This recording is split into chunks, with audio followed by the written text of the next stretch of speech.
This is Signature TV News Flakes. I am Charles Pius.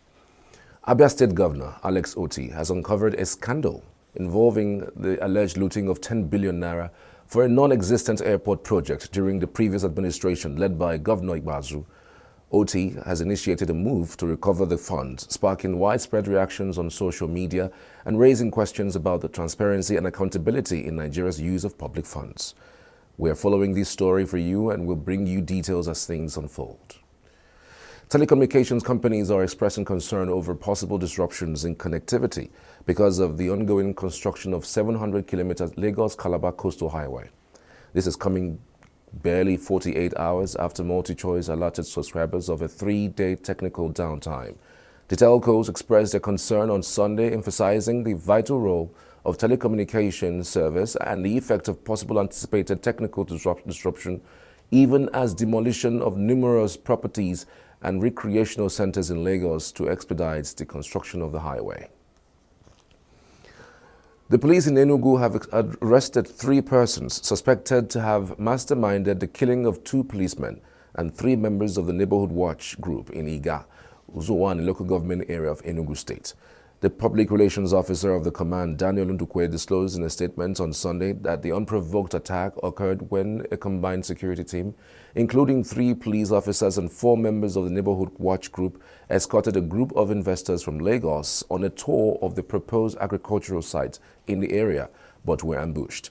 The Commissioner of Police, Kanayo Uzuebu, has described the unprovoked criminal act of the gruesome murder of the personnel as inconceivable, dastardly and unwarranted, and ordered further deployment of the command's intelligence and operational resources to sustain the manhunt of the fleeing criminals.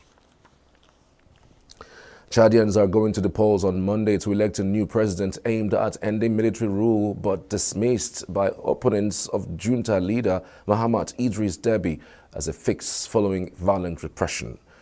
Voters will choose whether to extend decades of Deby family rule in one of the world's poorest countries, a crucial territory in the fight against jihadism across the Sahel Desert region.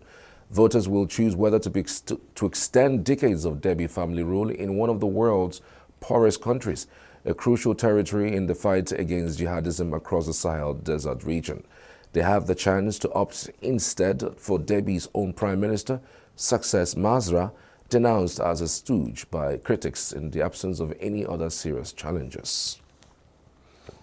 Ceasefire negotiations between Israel and Hamas over the 7-month-old Gaza war face challenges as Hamas began another barrage of rocket attack on the Karem Shalom crossing into Gaza on Sunday. Israel said 10 of such rockets were fired from Rafah in southern Gaza into the crossing, killing 3 of its soldiers. Israel on Monday called on Palestinians in eastern parts of the Rafah to move to a nearby humanitarian area in a move that signals the evacuation of civilians. An Israeli radio said on Monday that the armed forces had begun the evacuation of citizens in Rafah ahead of ground assaults. The humanitarian area has been provided with food, water, medication, and other necessary supplies, according to Israel officials. Meanwhile, the United States and many other European nations have reiterated their warning that a ground assault on Rafah will create a humanitarian disaster and are calling for a ceasefire. The attack on Karem Shalom crossing by Hamas could create problems for negotiators who are in Egyptian capital Cairo to consider the latest proposal by Israel. Enugu State is heading to the marathon map of the world as some of the harder Nigerian runners showed class in the first Enugu Marathon, which took place in Enugu City on Saturday.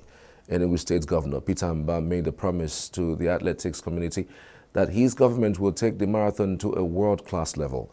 The governor said at the award of prizes to winners of the Coal City Half Marathon by the state government in partnership with Zenith Bank, promised that the marathon will draw athletes from across the world to Enugu. While congratulating the winners of the tournament, Mba assured participants that the next year's event will be bigger and taken to the next level. I want to, on behalf of the government of Enugu State, congratulate all the participants. We may have a few winners, but I want to let you know that the goal of this event is participation. And the fact that you participated in this event, you are also a winner, because that's the goal. But what is even more important is the desire of the state to take this event, the Enugu State Marathon, to the next level. In few years, I want you to note that the Enugu State Marathon is going to be part of the World International Athletics. It's going to be in that calendar. We're going to draw athletes across the world to Enugu. Also speaking at the event, the Enugu State Commissioner for Youth and Sports, Barrister Lloyd Ike Ekweremadu, said the governor's involvement during the race went a long way in motivating both the athletes and the people of the state. I don't think there's any governor in Nigeria that is as fit as His Excellency Governor Peter Obi.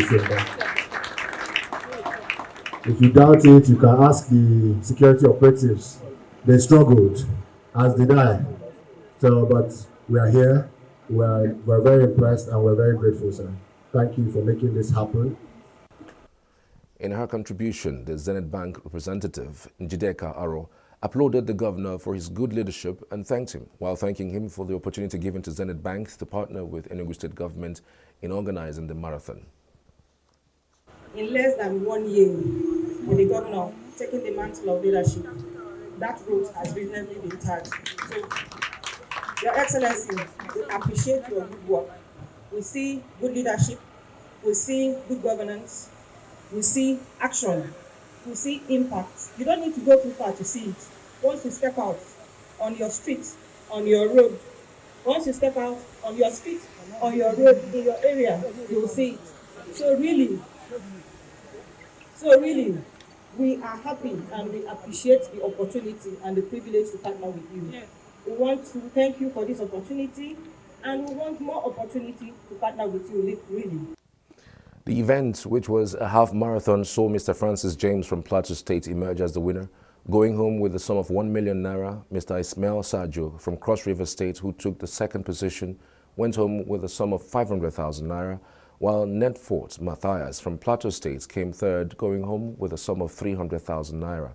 In the female category, Kwamchi Humphrey from Plateau State came first and also went home with the sum of 1 million naira, followed by Agovob Charity from Delta State, who went home with a sum of 500,000 naira, while Munikat Emmanuel came third and carted away with a sum of 300,000 naira. Some of the winners had this to say. I feel fine. I feel comfortable. It's been long. This is not my first time. I've been winning many competitions. My plan, I'll compete with them. I want to even I compete with them, I want to beat them. I'll plan it good so that I should win the Kenya. Honestly, my vision for her to see that the way I will put her through so that she can be the whole world champion, so that she can represent Nigeria in major competitions like Olympic and other competitions. The Director of Sports in Enugu State, Mr. Boniface Onovo, expressed joy that the competition was hitch-free despite the challenges faced during the planning stage. TV News Flakes, Charles Pius is my name. Thanks for watching.